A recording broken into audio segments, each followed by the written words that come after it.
நேற்றும் இன்றும் என்றும் மாறாத இயேசு கிறிஸ்துவின் அற்புதமான நாமத்தினாலே உங்கள் ஒவ்வொருவரையும் வாழ்த்தி இந்த புதிய நாளிலும் தேவனுடைய ஜீவனுள்ள வார்த்தையின் மூலமாய் உங்களை சந்திப்பதிலே நான் கர்த்தருக்குள் மகிழ்ச்சி அடைகின்றேன்.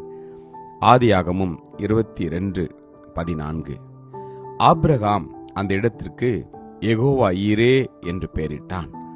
அதனாலே கர்த்தருடைய பர்வதத்திலே பார்த்து கொள்ளப்படும் என்று இந்நாள் வரைக்கும் சொல்லப்பட்டு வருகிறது.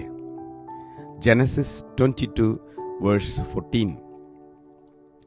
And Abraham called the name of the place, the Lord will provide, as it is said to this day, in the mount of the Lord it shall be provided. Amen. கர்த்தருடைய நாமம் மகிமைப்படுவதாக. இந்த நாளிலே தேவன் நம்மை பார்த்து, என் பிள்ளைகளே, நீங்கள் எதற்கும் கவலைப்பட வேண்டாம், நான் உங்களுடைய தேவைகளை அறிந்திருக்கிறேன், என்னாலே செய்யக்கூடாத அதிசயமான காரியம் ஒன்றுமில்லை என்று கர்த்தர் நம்மை பார்த்து சொல்கிறார். யெகோவா ஈரே என்பதற்கு கர்த்தருடைய பர்வதத்தில் எல்லாம் பார்த்து கொள்ளப்படும் என்று. சங்கீதம் 23 நாம் வாசிக்கிறோம், அவர் என்னை புல்லுள்ள இடங்களில் மேய்த்து அமர்ந்த தண்ணீர்கள் அண்டையிலே என்னை கொண்டு போய் விடுகிறார் என்று. நம்முடைய மேய்ப்பன் இன்னும் ஜீவிக்கிறார். எனவே நீங்களும் நானும் எதை குறித்தும் கலங்கவும் பயப்படவும் திகைக்கவும் வேண்டாம். நம்மை அழைத்தவர் உண்மை உள்ளவர்.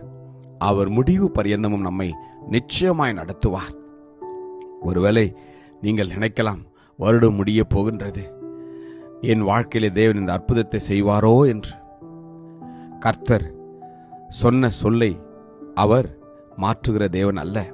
அவர் சொல்லியும் செய்யாதிருப்பாரோ? அவர் மனமாற மனுஷன் அல்லவே என்று வேதம் சொல்கின்றது. அவர் நிச்சயமாய் செய்வார்.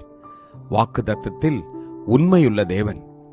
இம்மட்டுமாய் உங்களையும் என்னையும் அவர் அற்புதமாய் வழிநடத்தி வந்திருக்கின்றார். ஆம், மரண இருளின் பள்ளத்தாக்கிலே நாம் நடந்த பொழுது கூட பொல்லாப்பு நமக்கு வராதபடி கர்த்தர் பாதுகாத்து கொண்டார். அவருடைய கோலும் தடியும் நம்மை தேற்றினது. ஆம், இனிமேலும் அவர் உங்களையும் என்னையும் நிச்சயமாய் தேற்றுவார். ஆபிரகாமுடைய வாழ்க்கையில நடந்த ஒரு பெரிய சோதனை என்ன? கர்த்தர் வாக்குத்தத்தத்தின் படி கொடுத்த தன்னுடைய குமாரனை தேவனுக்கு கொடுக்கும்படியாய் தேவன் கேட்ட பொழுது ஆபிரகாம் இருதயத்திலே முறுமுறுப்பில்லாமல் தேவனுக்கு எல்லாவற்றிலும் கீழ்ப்படிந்து அவர் விசுவாசத்தில் வல்லவரானார். ஆம், தேவன் கர்த்தர் கொடுத்ததை கர்த்தருக்கே திரும்ப கொடுத்தார். உலக பிரகாரமாய் நீங்களும் நானும் தேவனுக்கு கொடுக்க வேண்டிய நேரத்தை நாம் கொடுப்பதில்லை. தேவனுக்கு செய்கிற காரியங்களிலே நாம் உண்மையாய் இருப்பதில்லை.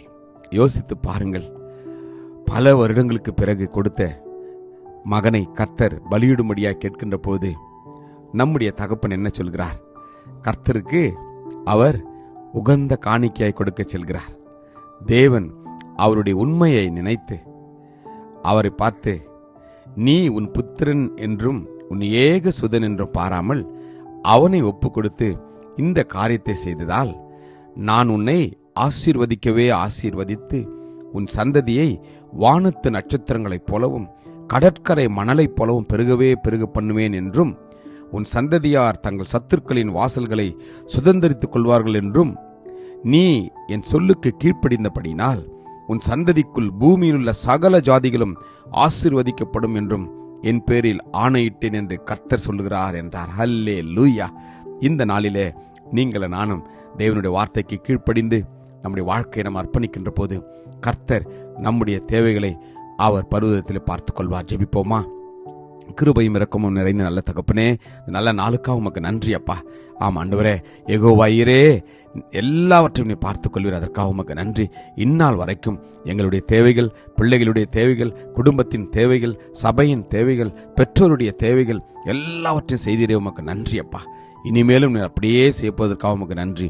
ஆசீர்வதியும் இயேசு கிறிஸ்துவின் வல்லமுள்ள நாமத்திலே ஜெபிக்கிறோம் ஜீவனுள்ள நல்ல தகப்பனே. ஆமேன். God bless you. Jesus loves you. Amen.